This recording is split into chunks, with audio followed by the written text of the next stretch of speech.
Hello students, this is Dr. Anurag Srivastav and I am here to discuss with you the subject of Business Statistics and Analytics from MBA first semester. इसकी unit 2 हम लोग अभी currently discuss कर रहे हैं, जिसमें कि हम लोग टाइम सीरीज़ के बारे में बात कर रहे हैं। पहला पार्ट यूनिट 2 का है टाइम सीरीज़। अभी तक आप लोग टाइम सीरीज़ के मेथड्स देख चुके हैं, ट्रेंड एनालिसिस के मेथड्स देख चुके हैं और 4 मेथड्स जो हम लोग देखे थे उसमें से जो चौथा मेथड है सबसे इम्पॉर्टेंट लीस्ट स्क्वायर्स मेथड, उसके बारे में फर्दर डिस्कशन और कुछ न्यूमेरिकल्स इस पर्टिकुलर सेशन में हम लोग देखेंगे। In addition to that, we will be also discussing about the business applications of time series. Time series के बारे में और उसके बिजनेस एप्लीकेशंस के बारे में भी थोड़ा समझना ज़रूरी है, because we are talking about business statistics. तो कैसे बिजनेस एप्लीकेशन कहाँ कहाँ पर होता है ये देखना है। To start with, we will just go through this particular numerical which has been asked 3 times in AKTU के पेपर में, MBA के पेपर में 3 बार ये ही सेम न्यूमेरिकल आ चुका है, 2017 में, 2012 में और 2008 में। पिछले सेशन में मैंने आप लोगों को बताया था, ये ध्यान रखना है टाइम सीरीज़ का और specifically method of least squares का न्यूमेरिकल काफ़ी रेगुलरली पूछा जाता है एग्ज़ाम्स में। और दूसरी ध्यान देने वाली बात यह है कि थोड़ी सी अगर आपकी प्रैक्टिस है, थोड़ी सी प्रैक्टिस के साथ आप इसे आसानी से कर सकते हैं, क्योंकि इस क्वेश्चन में ज़्यादा वेरिएशन का स्कोप नहीं है। इस क्वेश्चन में, इस पर्टिकुलर न्यूमेरिकल में ज़्यादा वेरिएशन का स्कोप ही नहीं है। तो सिंपल 2-3 ही चीज़ें पूछी जा सकती हैं, वही तीनों चीज़ें पूछ ली जाए, 2 चीज़ें पूछ ली जाएँ, कोई एक चीज़ पूछ ली जाए, इतना ही चेंज हो सकता है। और अगर आपने पिछले कुछ न्यूमेरिकल्स देख रखे हैं पेपर के भी, तो आप आसानी से ये 10 से 15 मार्क्स का क्वेश्चन कर सकते हैं। तो ये एक एग्जाम्पल पहला हम लोग देखेंगे। Fit a straight line trend by least squares method to the data given below and estimate the trend for 2008। तो 3 चीज़ें ही पूछी जा सकती हैं, जैसा कि मैंने अभी कहा था। पहला कहा जा सकता है कि पिछले कुछ साल का आपको डेटा दिया जाएगा, यहाँ पर 6 साल का डेटा दिया हुआ है। तो 6 साल का डेटा दिया हुआ है और उस 6 साल के डेटा को लेकर के आपसे एक चीज़ कही जाएगी कि ट्रेंड वैल्यूज़ पता करिए। एक्चुअल वैल्यूज़ पता हैं, चाहे सेल्स की जैसे यहाँ पर है, चाहे कंजम्पशन की, चाहे प्रोडक्शन की, कोई भी वैल्यूज़ हों, तो जो एक्चुअल वैल्यूज़ है वो दी हैं। आपसे पहला काम कहा जाएगा कि आप ट्रेंड वैल्यूज़ पता करिए, पहली चीज़। दूसरी चीज़ आपसे कही जाएगी कि जब आप ट्रेंड वैल्यूज़ निकाल ले रहे हैं, तो 2002 से लेकर के 7 तक की अगर आपने ट्रेंड वैल्यूज़ निकाल ली हैं, तो 2008, 2009 आगे के किसी भी साल का की ट्रेंड वैल्यू आपसे पूछी जा सकती है। सेकंड, और इसमें थोड़ा सा वेरिएशन जो हो सकता है वो ये है, नॉर्मली पूछा जाएगा अगर 2 से 7 तक का है, 2002 से 2007 तक का डेटा है, तो जैसा इस क्वेश्चन में 2008 का अगले साल का डेटा, अगले साल की ट्रेंड वैल्यू आपसे पूछी गई। कभी कभी ऐसा भी हुआ है कि 1-2 साल छोड़ करके उसके आगे की वैल्यू निकालने को कहा गया है। तो जैसे हम 2008 निकालेंगे वैसे ही 2009 भी निकाल सकते हैं, 10 भी निकाल सकते हैं, उसमें भी कोई दिक्कत नहीं है। अभी तक ऐसा कभी नहीं हुआ है कि पुराने किसी साल के लिए ट्रेंड वैल्यू पूछी जाए, क्योंकि वो तो वैल्यू हमें मालूम ही होगी। लेकिन फिर भी ऐसा भी पॉसिबल है कि आपसे पूछ लिया जाए, इसी को लेकर के, इसी डेटा को लेकर के कह दिया जाए, कुछ ऐसा कहा सकता है कि 2001 का डेटा मिसिंग है, क्या वैल्यू होनी चाहिए, ऐसा कुछ चेंज करके बोला जा सकता है। तो आपको 2001 के लिए भी निकालना पड़ सकता है, यानी कि पहले का भी निकालना पड़ सकता है। तरीका वही होगा जो 2008 के लिए है, 2009 के लिए, 2001 के लिए, जो भी साल हो, जो डेटा दिया हुआ है जिस पीरियड का, उससे आगे का, उससे पीछे का कुछ भी पूछा जा सकता है। दूसरी चीज़, अभी तक जो भी क्वेश्चंस आए हैं उसमें हमेशा ही एनुअल डेटा दिया गया है, लेकिन क्वार्टरली डेटा भी दिया सकता है, वीकली डेटा दिया सकता है, मंथली डेटा दिया सकता है, पॉपुलेशन का डेटा मान लीजिए है तो डेकेड वाइज डेटा दिया सकता है।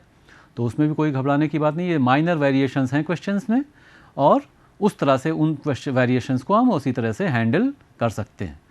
कोई अलग कोई डिफरेंस ऐसा नहीं है, जैसे भी डेटा दिया हुआ है, बात यह है केवल कि कितने पीरियड्स का डेटा दिया हुआ है और उसको कैसे हमें आगे प्रोसीड करना है। तो यहाँ पर 6 साल का डेटा दिया हुआ है, उसको हम आगे कैसे करेंगे ये एक एक करके हम लोग चीज़ें देखते हैं। जो भी डेटा दिया हुआ था इस टेबल में अगर हम देखें तो सबसे पहले जो ईयर्स हैं वो हमने पहले कॉलम में लिख लिए।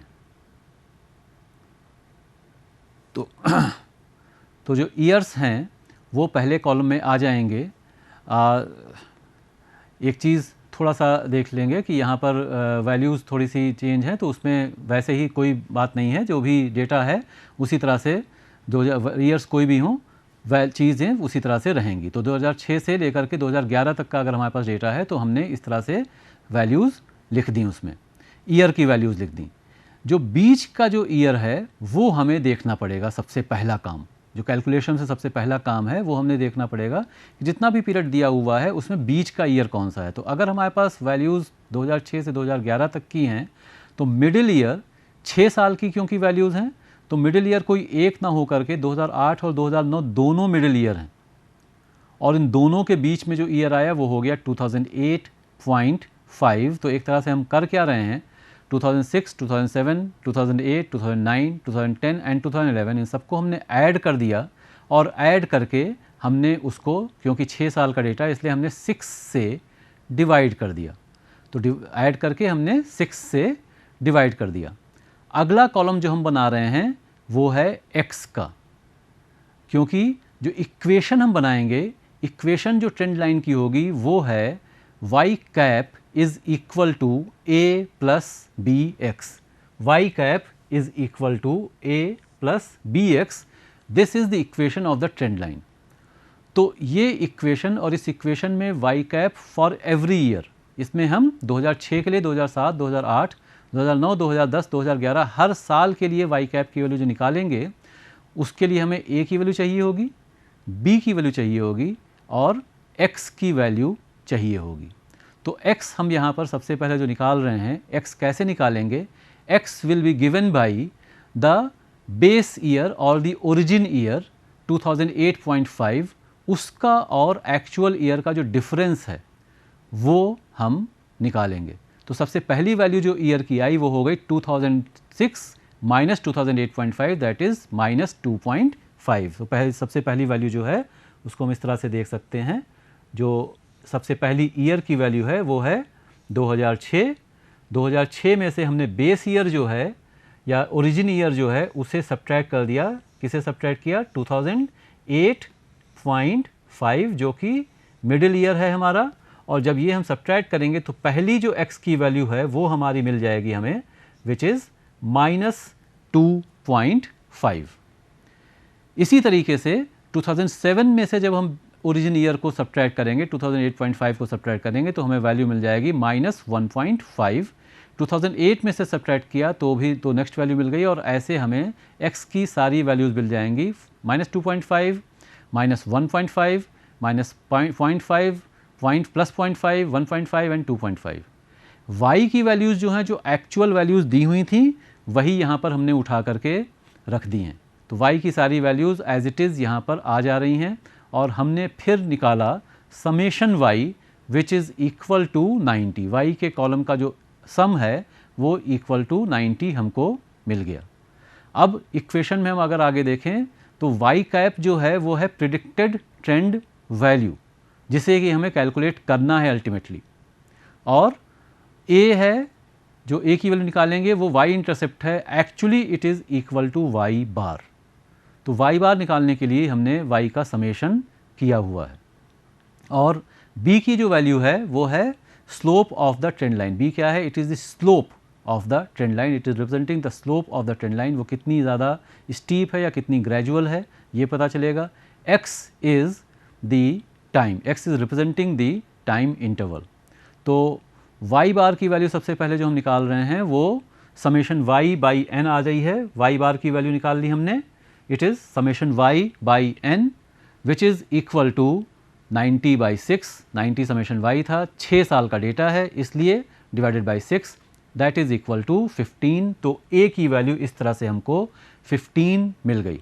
और b की वैल्यू जब हम निकालेंगे तो b की वैल्यू निकाली जाएगी actually summation xy by summation x square. तो x कॉलम जो है उसको हमने स्क्वायर कर दिया तो हमें x स्क्वायर वाला कॉलम मिल गया। x और y को जो हमने मल्टीप्लाई कर दिया तो हमें xy का कॉलम मिल गया, और इन दोनों का समेशन निकाल लिया।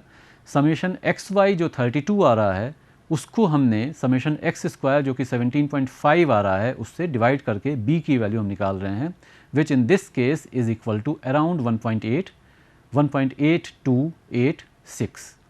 तो बेसिक ये चीज़ें हमने जब कैलकुलेट कर ली, अब हमें सिंपल क्या करना है, a की वैल्यू, b की वैल्यू और x की वैल्यू एक एक करके हमें इक्वेशन में रखते जाना है और हर साल की ट्रेंड वैल्यू निकाल लेनी। तो 2006 की ट्रेंड वैल्यू जब हमें निकालनी होगी तो x की वैल्यू -2.5 हो जाएगी, a और b हर साल के लिए 15 और 1.8286 रिस्पेक्टिवली रहेंगे ही, and in that manner we can find the value for 2006, the trend value for 2006। इसी तरह से 2007, 8, 9, 10, 11 निकाल सकते हैं। कैसे? तो ये कैलकुलेशन हमें करना है। The trend values are computed as follows, y N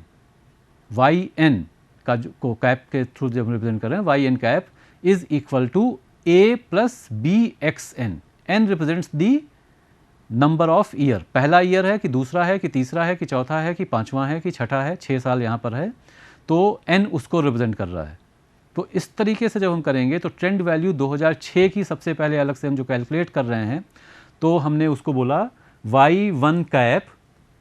y1 cap की जो वैल्यू है यहाँ पर वो कैसे निकालेंगे हम, it is equal to a plus b x one, a plus b x one. पिछली स्लाइड में हमने देखा था a की वैल्यू थी 15, b की वैल्यू थी 1.8286 और 1.8286 को जब हम x1 की वैल्यू, x की जो पहली वैल्यू थी -2.5 से मल्टीप्लाई करके और जब हम इसे सॉल्व कर रहे हैं तो जो पहली ट्रेंड वैल्यू आ रही है पहले साल के लिए 2006 के लिए, वो आ रही है 10.4285।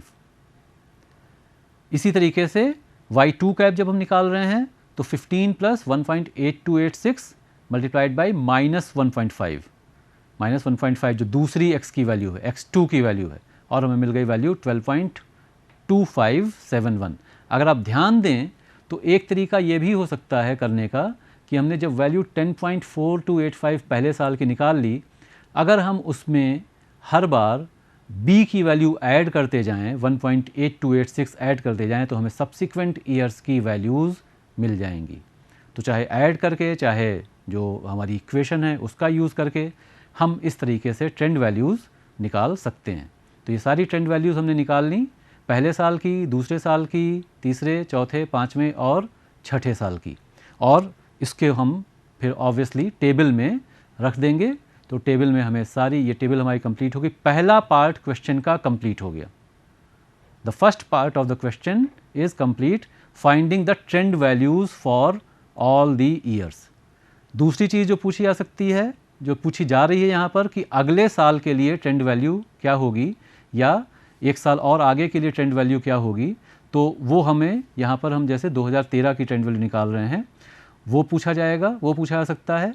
और तीसरी चीज़ जो पूछी जा सकती है वो केवल ये कहा सकता है कि इस लाइन को आप प्लॉट कर दीजिए। लाइन को प्लॉट करने के लिए रेयर केसेस में ही पूछा जा सकता है, ज़्यादातर केसेस में आपसे यही कहा जाएगा कि ये दो काम आप करें। पहला कि क्वेश्चन को में देख लें कि ट्रेंड वैल्यूज़ क्या हैं, और फिर आगे के नेक्स्ट 2 ईयर्स या नेक्स्ट 3 ईयर्स या प्रीवियस ईयर उसके लिए ट्रेंड वैल्यू निकाल लें। तो यहाँ पर अगर हम 2013 की ट्रेंड वैल्यू देखें, the trend value for the year 2013 if we see, it will be given by, अब यहाँ पर x की वैल्यू हमें पहले देखना होगा।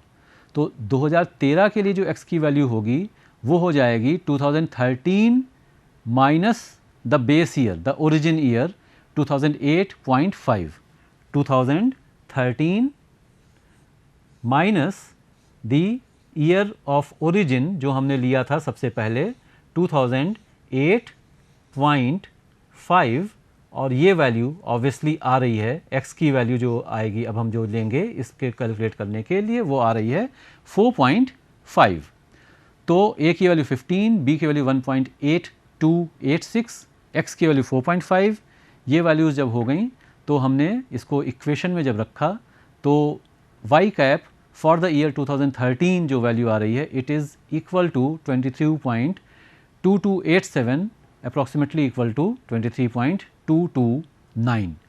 क्योंकि थाउजेंड्स में सेल दी हुई थी, इसलिए अगर हम इसे 1000 से मल्टीप्लाई कर दें तो फिर the estimated cell for the year 2013 will be rupees 23,229। तो ये तरीका सिंपली है कैसे हम लोग को टाइम सीरीज़ में ट्रेंड वैल्यूज़ निकालनी है और आगे की किसी भी साल का डेटा पता करना है। इस तरीके से हम कर सकते हैं। एक जो मैंने तीसरी चीज़ कही थी वो अगर पूछा जा रहा है तो ऐसे हम इसको प्लॉट भी कर सकते हैं। इस तरीके से हम इसे प्लॉट भी कर सकते हैं। तो जो लाइन है वो हमने प्लॉट कर दी, जो एक्चुअल वैल्यूज़ हैं वो प्लॉट कर दी, और जो डॉटेड लाइन है वो यहाँ पर ट्रेंड लाइन है। जो डॉटेड लाइन है वो ट्रेंड लाइन है। इस ट्रेंड लाइन को हम दोनों तरफ एक्सटेंड करके भी आगे के सालों की और या पीछे के सालों की ट्रेंड वैल्यूज़ पता कर सकते हैं। तो बेसिकली यही तीन चीज़ें जो पूछी जा सकती हैं वो ऐसे हम लोग इसको कर सकते हैं। एक एग्जाम्पल और अगर हम देख लें तो उसको भी अगर हम लोग समझ लें कि कैसे थोड़ा सा अगर ये चेंज्ड है, बस चेंज इतना ही है कि पिछले क्वेश्चन में इवन ईयर्स का डेटा दिया हुआ था, यहाँ पर ऑड ईयर्स का डेटा दिया हुआ। वहाँ पे 6 साल का डेटा दिया हुआ था, यहाँ पे 7 साल का डेटा दिया हुआ है। 2016 में ये क्वेश्चन पूछा गया था, the following data relate to the annual cement production of a particular factory, fit a trend line by the method of least squares and estimate the production for the year 2017। आगे 2017 के लिए हमें पता करना है, 2016 तक का डेटा 2010 से लेकर के हमको दिया हुआ है। तो again the method is, the process would be the same, बल्कि अगर इवन ईयर्स का डेटा दिया हुआ है तो उससे थोड़ा सा ये आसान हो जाएगा। Now we have the calculations will be slightly easier, the calculations will be slightly easier. How? Because we are having the data for one more year और we are having odd years data, तो middle year जो है वो हमें आसानी से मिल जाएगा। Middle ear यहाँ पर आसानी से फ्रैक्शनल वैल्यू नहीं होगी, होल नंबर में या इंटीग्रल वैल्यू आ जाएगी, उससे थोड़ा सा कैलकुलेशन हमें कम हो जाता है। यहाँ पे मिडिल ईयर जो है या ओरिजिन ईयर जो हम ले सकते हैं वो है 2013। ये ध्यान रहे, एक्चुअली ओरिजिन ईयर आप कोई भी ले सकते हैं। जो 7 साल हैं 2010, 11, 12, 13, 2013.5, 2013.1, 2017, 2018, ओरिजिन ईयर कोई भी हो सकता है, वैल्यू आपको मिल जाएगी। लेकिन मिडिल क्यों लिया जा रहा है ओरिजिन ईयर? जिससे कि जो वैल्यूज़ हमें मिल रही हैं, कैलकुलेशंस में जो स्टेप्स हैं वो सिंपल हो जाएं। ये मतलब नहीं है कि आंसर मिलेगा नहीं, आंसर हर केस में मिल जाएगा, लेकिन ऑब्वियसली हम एक सिंपल तरीके से पहुंचना चाहेंगे तो इसलिए हम मिडिल ईयर लेते हैं। तो अगेन जैसा कि पिछले केस में किया था हमने, the equation of the trend line will be given by y cap. Y cap से हम रिप्रेजेंट कर रहे हैं ट्रेंड वैल्यू को, या एस्टिमेटेड वैल्यू बोल लें या प्रिडिक्टेड वैल्यू बोल लें, उसको हम वाई कैप से डिनोट कर रहे हैं। तो y cap is equal to a plus b x, जैसा पिछले बार हमने देखा था पिछले क्वेश्चन में। So y cap is the predicted trend value. Y cap की ही वैल्यू हमें कैलकुलेट करनी है, और जितने साल का भी डेटा है, 7 साल का डेटा है, तो 7 साल के लिए हमें वाई कैप की वैल्यू निकालनी होगी। वाई कैप की वैल्यू जब हम निकाल लेंगे और उसके बाद a is the y intercept, b is the slope of the trend line, x की वैल्यू है, x जो है वो रिप्रेजेंट कर रहा है टाइम को। तो वाई कैप की वैल्यू निकालने के लिए हमें a, b और x का यूज़ करना होगा। तो दोबारा से हमें टेबल बना करके और a की वैल्यू निकालनी होगी, b की वैल्यू निकालनी होगी, x तो हमें उसी तरीके से ओरिजिन को लेकर के करना ही होगा। तो यहाँ पर मिडिल ईयर जो है 2013, we are going to take year 2013 as the origin. 2013 is taken as origin because we have 7 years data. अगर वैसे भी करें हम 2010 से लेकर के 2016 तक के सारे ईयर्स का सम करके हम 7 से डिवाइड करेंगे, we will obviously get the value as 2013. So 2013 is taken as the middle year, और x की वैल्यूज़ हम जो सबसे पहले निकाल रहे हैं वो उसी तरीके से 2010 में से 2013 को सब्ट्रैक्ट करेंगे, 2011 में से 2013 को सब्ट्रैक्ट करेंगे, 2012 माइनस 2013, 2013 माइनस 2013, ऐसे करके हमारी x की सारी वैल्यूज़ आ जाएंगी। तो पहली वैल्यू जैसे हम निकाल रहे हैं 2010 minus the origin year 2013, we get, I'll write it again, 2010 10 minus 2013, we get the value of the first value of x, x1 as equal to -3. इसी तरीके से 2011 में से सब्ट्रैक्ट करेंगे तो वो मिल जाएगा, 2012 में से सब्ट्रैक्ट करेंगे ओरिजिन ईयर को, वो वैल्यू मिल जाएगी। 2013 minus 2013 obviously is equal to 0। तो जो कॉलम x का है वो इस तरीके से हमको मिल जा रहा है, x का कॉलम मिल गया। y की वैल्यूज़ वही वैल्यूज़ हैं जो दी हुई थी, जो हमें क्वेश्चन में दी हुई थी, जो वैल्यूज़ वहाँ पर थी प्रोडक्शन की, वही वैल्यूज़ यहाँ पर आ जा रही हैं y की सारी वैल्यूज़ हमने ले ली। तो ट्रेंड वैल्यू निकालने के लिए y cap is equal to a plus b x, y cap is equal to a plus b x, this is the equation of our trend line. तो a की वैल्यू निकालने के लिए हमें y बार निकालना होगा। y बार की value obviously summation y upon the number of years, that is 91 divided by 7, और 91 बाई 7 हमें ट्रेंड वैल्यू के लिए a की वैल्यू जो मिली वो मिली 13, जो y इंटरसेप्ट की जो वैल्यू मिल रही है that is equal to 13। b जैसे हमने पिछले क्वेश्चन में किया था वैसे ही b भी कैलकुलेट हो जाएगा। तो b कैलकुलेट करने के पहले हमने x स्क्वायर किया, x स्क्वायर की वैल्यूज़ हमको मिल जा रही हैं, -3 का स्क्वायर 9, -2 का स्क्वायर 4, -1 का स्क्वायर 1, 0 का स्क्वायर 0, और इसी तरह से बाकी भी सारी वैल्यूज़ हमको मिल जा रही हैं। तो ये वैल्यूज़ हो गई x स्क्वायर की, और इसका जो समेशन आ रहा है that is obviously equal to 28, 9 plus 4 plus 1 plus 0 plus 1 plus 4 plus 9 is 28। तो 28 ये समेशन इसका मिल गया हमको।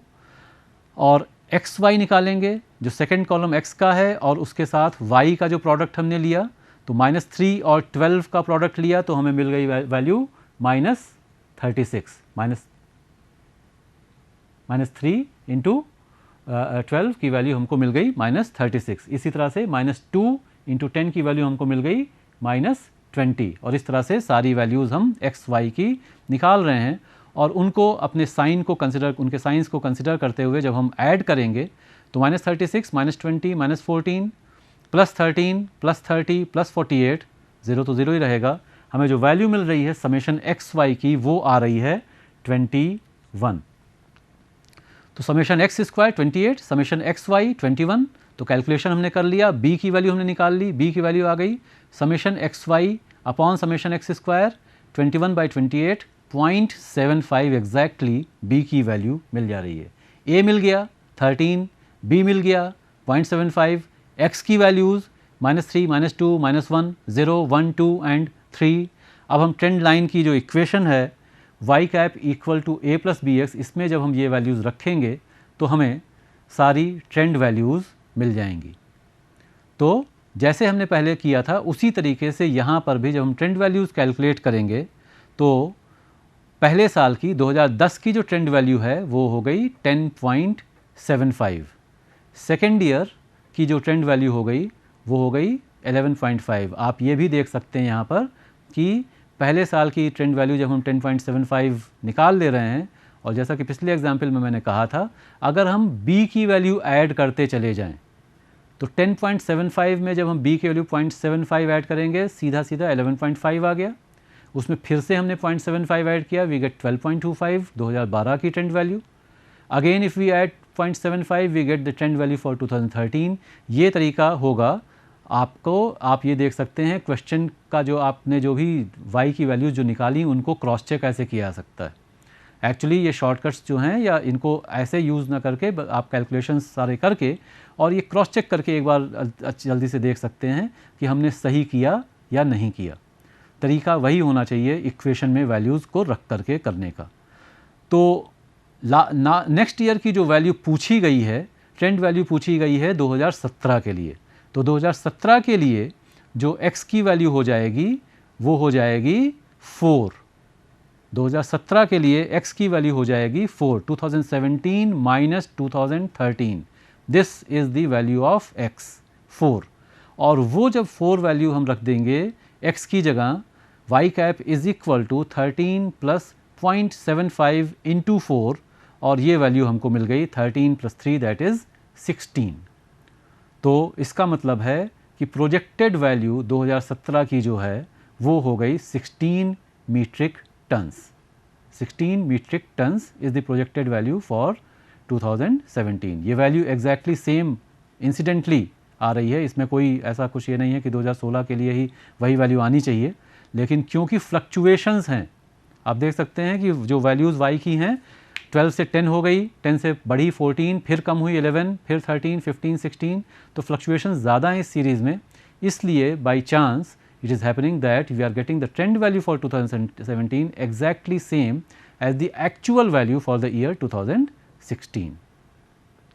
तो ये सिंपल, ये जो बहुत सिंपल तो नहीं है लेकिन एक सेट तरीका क्योंकि है, इसलिए ये थोड़ा सा प्रैक्टिस अगर आप कर लेंगे टाइम सीरीज़ और लीस्ट स्क्वायर्स मेथड के क्वेश्चंस का, और पुराने एग्जाम्पल्स अगर जो पूछे गए हैं, जो क्वेश्चंस एक्चुअली पूछे गए हैं प्रीवियस क्वेश्चन पेपर्स में, उनको लेकर के अगर चलेंगे तो ये एक तरह से पक्का है कि कहीं पर इसमें कहीं आपके मार्क्स जाने वाले नहीं। काफ़ी सर्टेनिटी के साथ क्वेश्चन आता भी है और ज़्यादा वेरिएशन भी नहीं होता है। So this is how you can ensure, ये काफ़ी आसानी से आप ये मार्क्स अपने सिक्योर कर सकते हैं on the numerical of least squares method. इसको जो एक चीज़ जो फाइनली इसमें टाइम सीरीज़ का जो इम्पॉर्टेंट एक आस्पेक्ट है कि प्रैक्टिकली, और जिसके लिए एक्चुअली हम लोग को as business management students, business management practitioners, हमें जो हमारा जो एक्चुअली पर्पज़ है वो ये है कि एक्चुअली कहाँ पर यूज़ होगा बिज़नेस में। जो भी कुछ आप पढ़ रहे हैं, जो भी कुछ स्टैटिस्टिक्स में पढ़ रहे हैं, सबका अपना अपना कुछ ना कुछ बिज़नेस एप्लीकेशन ऑब्वियसली है। तो टाइम सीरीज़ का यूज़ कहाँ पर होगा? टाइम सीरीज़ हर जगह पर यूज़ होती है। ऐसा कोई एरिया ही नहीं है, एक्चुअली स्टैटिस्टिक्स हर एरिया में यूज़ हो ही रही है। ऐसा कोई भी एरिया नहीं है जहाँ पर टाइम सीरीज़ ना हो, क्योंकि टाइम के अकॉर्डिंगली डेटा हर जगह होता है। कहीं पर भी डेटा होगा वो टाइम के अकॉर्डिंगली होगा। पॉपुलेशन का डेटा होगा टाइम के अकॉर्डिंग होगा। क्राइम का डेटा होगा वो टाइम के अकॉर्डिंग हो सकता है, रीजन वाइज भी हो सकता है, टाइम के अकॉर्डिंग हो सकता है। कोई फूड ग्रेन प्रोडक्शन का डेटा हो सकता है, वो टाइम के अकॉर्डिंग हो सकता है। तो एग्रीकल्चर में भी हो गया, yield, crop yield, food grain production, crop yield, कोई किसी फैक्ट्री का आउटपुट जो है वो टाइम के अकॉर्डिंग हो सकता है।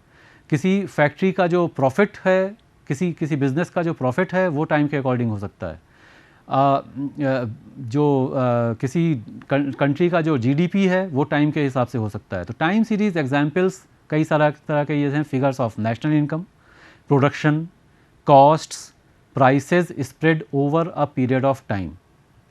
टाइम के हिसाब से कोई भी इस तरह का डेटा जो लगाया जा रहा है, that is time series data.